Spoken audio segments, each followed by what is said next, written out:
भारद्वाज पुत्र सुकेशा, शिवी पुत्र सत्यकाम, गर्ग गोत्रीय सौर्यायनी, कौशल गोत्रीय अश्वलायन, भार्गव और कात्यायन गोत्रीय कबंधी परम ब्रह्मनिष्ठ ऋषि ब्रह्म की जिज्ञासा से परमात्मा का अनुसंधान करते हुए समिधाएं लेकर पिपलाद ऋषि के पास आए। उन्हें पिपलाद ऋषि ने आज्ञा दी कि वे श्रद्धा सहित ब्रह्मचर्य का पालन करके 1 वर्ष तक तप करें, तभी वे अपनी जिज्ञासा प्रकट करें और तब यदि संभव हुआ तो उनके उत्तर दिए जाएंगे।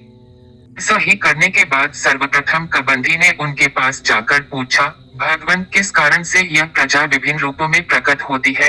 प्रजा उत्पन्न करने की इच्छा से प्रजापति ने तपस्या करके सबसे पहले एक जोड़ा उत्पन्न किया, एक रई तथा दूसरा प्राण, जिससे यह जोड़ा अनेक प्रकार की सृष्टि उत्पन्न करे। वस्तुतः सूर्य ही प्राण है और चंद्रमा ही रई है। दिन एवं रात्रि प्रजापति रूप हैं, दिन प्राण तथा रात्रि रई है। इसके पश्चात विदर्भ देश के भार्गव ऋषि ने पिपलाद ऋषि से पूछा, भगवान, प्रजा को कितने देवता धारण करते हैं?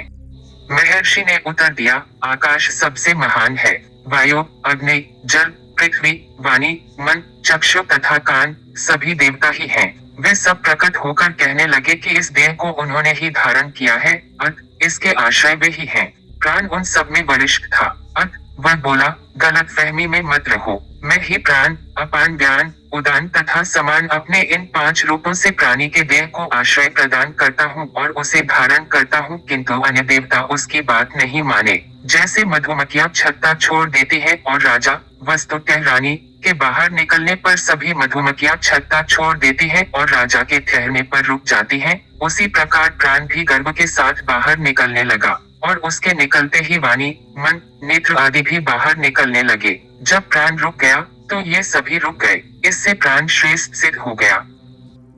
तब वाणी, मन आदि देवताओं ने उसकी स्तुति की। प्राण को तपाने वाला अग्नि है, वही सूर्य है, वही मेघ है, वही वायु है, वही पृथ्वी तथा रई है तथा सत असत तथा अमृत में भी यही प्राण है। रथ के पहियों नाभि में लगे अणों के समान ऋचाओं में, यजुष में, साम में, यज्ञ में तथा ब्राह्मण, क्षत्रिय आदि सभी में प्राणों का ही आधार बना हुआ है। अतः हे प्राण, तू ही प्रजापति है, तू ही गर्भ में है, जो विचरण करता है और माता पिता की आकृति में तू ही उत्पन्न करने वाला है। अतः हे प्राण, ये सभी देहधारी तुझे बलि अर्पित करते हैं। तू देह में रहने वाले 5 प्राणों के साथ में प्रतिष्ठित है।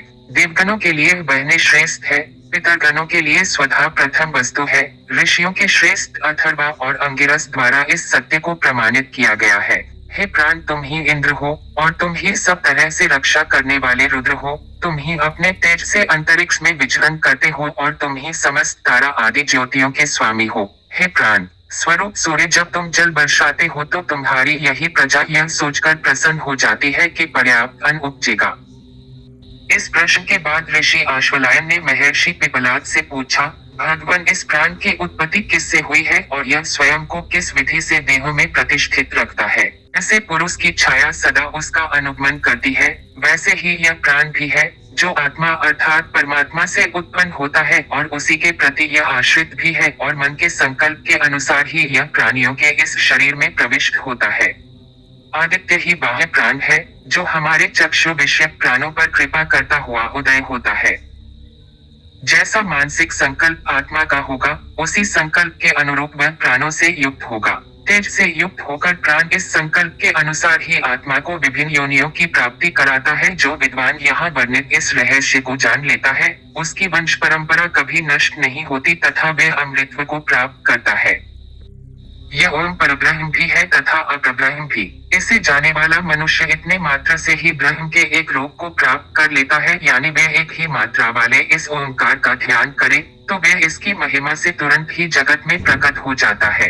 ऋग्वेद की ऋचाएं उस मनुष्य की देह को प्राप्त करती हैं। वह तपस्या से, ब्रह्मचर्य से तथा श्रद्धा से संपन्न होकर महिमाशाली बन जाता है।